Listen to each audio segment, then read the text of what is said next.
It's Timber and X combined together. I'm Luke Davis. My name is Phoenix Burke. I am Leo Wang. My name is Ben Bay. I'm Artem Tartakovsky. Ryan Dale. I am Dr. McRae. What is TimberX? TimberX is probably a huge range of experience you can get. It goes from doing some simple assembling stuff in the robot to really complicated coding and AI stuff to some sort of very advanced CAD design. And so to me, it's all sort of different things. We are a robotics team full of people who haven't really done robotics before, either this year or last year. And we work hard every year to make it to competitions and do really well, and we've succeeded in doing both of those things so far. TimberX is the Woodberry Forest School's robotics team that competes in the First Tech Challenge. What is FTC? FTC is the First Tech Challenge. Essentially what it is, it's a robot competition where a bunch of teams come together at one school that hosts the event, and they can compete against each other they're given a challenge at the beginning of the year, and everybody has to create their own robot to try and get the best time, score the most amount of points, and we just get together, have a bunch of fun, and see who can come out as number one. FTC is stands for the First Tech Challenge. It's hosted by the organization called First. They also host a lot of different competitions such as First Lego League, First Robotics Challenge. First Tech Challenge is an international robotics competition organization designed to promote STEM and engineering. So it provides 3 levels of athletic competition. The First Tech Challenge is the middle level of competition that we compete in the Chesapeake region. How does teams work, and how do teams compete? Yeah, so we basically, generally there are three teams inside, 3 sections inside one team. Building team, coding team, and portfolio team. Build team just makes a robot. Coding team codes, and portfolio team makes portfolio of what we have done so far and what average have we done, or any kind of I guess non-robotics work. And then as we amalgam all those 3 components, we get to make a robot and a portfolio. We have to turn those in during the competition day, and we get to compete 5 times. And once we do compete 5 times, there will be leaderboard, and then there will be team made out of the 3 teams, and then we get to compete in the quarterfinals. And then winner wins. How has Woodberry supported your endeavors in STEM, and how does Woodberry help their robotics? I would say that STEM at Woodberry is not in a very good condition now because school is largely athletics, and you can easily see it on the list of afternoon activities we have. But I would say in the last 5 years there was a huge movement towards improving of STEM field in Woodberry in general, and TimberX is a huge part of it.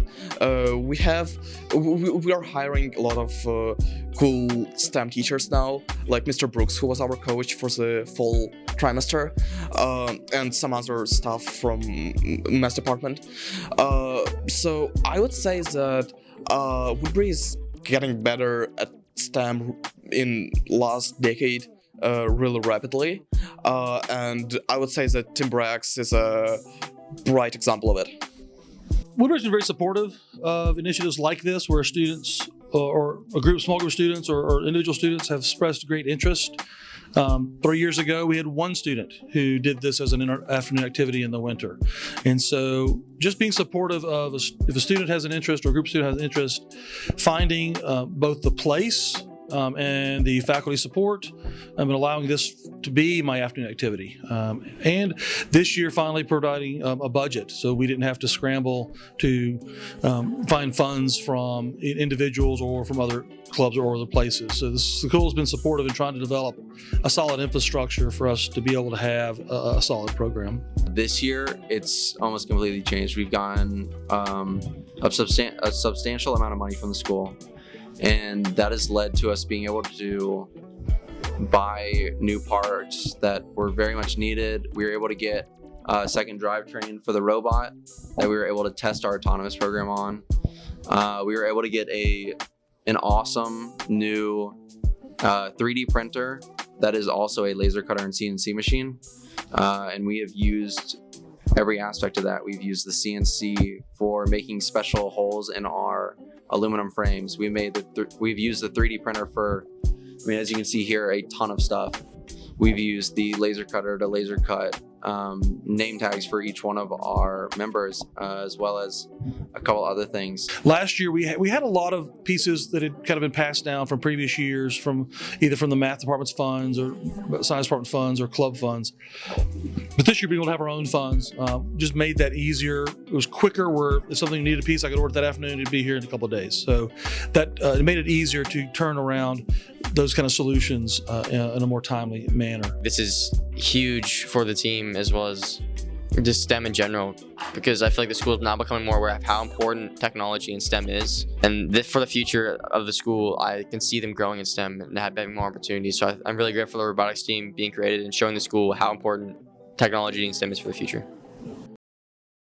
What is this year's FTC challenge?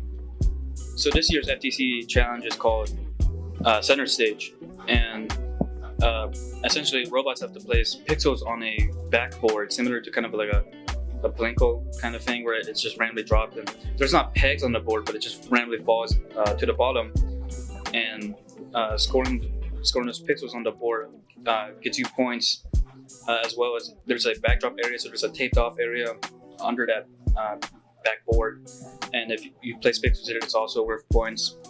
There's also, interestingly enough, a kind of like a swing set obstacle in the middle of the field, and so as robots traverse from one side to the other, that presents its own challenges because it limits the size of the robot. But it's also a scoring element where during the end game phase, robots can launch drones behind it, and as well as like hang on the obstacle itself. My favorite thing is to be at the FTC competition. It's just very fun, and like checking the score, and like sometimes there's like more competition, and then just like trying to fix the robot, and also just practicing the last minute.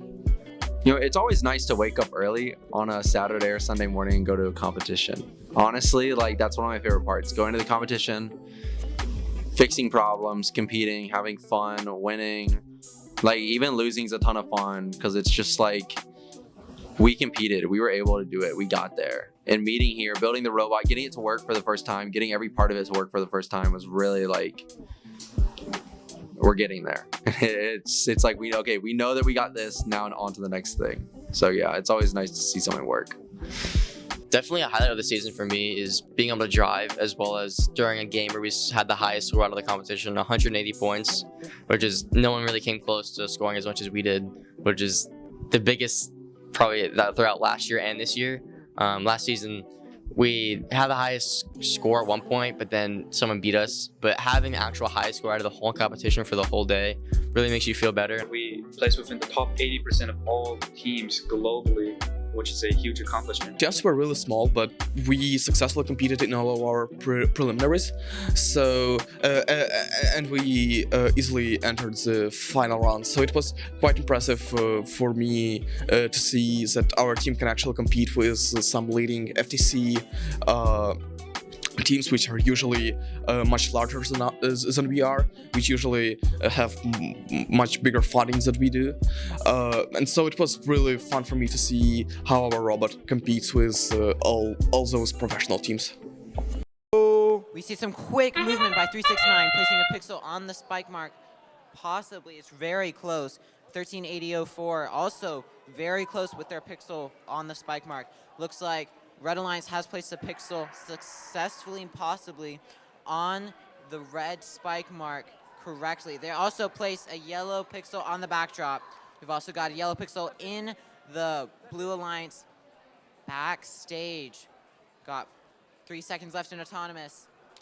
Come on, audience. I want to hear some Drivers, cheering. pick up your They controllers. worked so hard on this. 3, 2, Spent so much time, and 1. I barely hear a sound out of you guys. Come on. Start of human driving. We see some quick movement towards the red wing to pick up some yellow pixels. We also got some Blue Alliance trying to place some pixels on their backdrop. We've also got 369, a little trouble navigating through the truss, but they do successfully make it through. We've also got 138004, almost placing a pixel on their backdrop. 17682 placing a pixel successfully, I think, on their backdrop. Yes, 3 pixels on the Red Alliance backdrop. Oh, a little rough on, there they go. We've got 17150 trying to pick up a white pixel in their wing. We've also got Blue Alliance trying to grab their own pixels, having a little bit of trouble. 138004 trying to get navigating under the truss. Everyone on this side trying to pick up pixels, as many pixels as possible. Looks like 369 trying to move over to the other side of the truss. 138004 also moving over there. 369 having quite a bit of trouble making it through the truss. We've got 17150 almost tipping over, wobbling like crazy. We've got all of the robots on this side. Start of endgame, guys. 30 seconds left. We've got a drone launched, but not very far. We've got another drone launched, but same place, not very far. We've got another pixel 2 pixels placed on the Red Alliance backdrop. 15 seconds left, guys. Only 12 seconds left. We're gonna have maybe see a 17682 hang. We've got a hang by 13. We've got a hang by this robot on the Blue Alliance and on the Red Alliance, and that is the end, guys. Great job, everyone.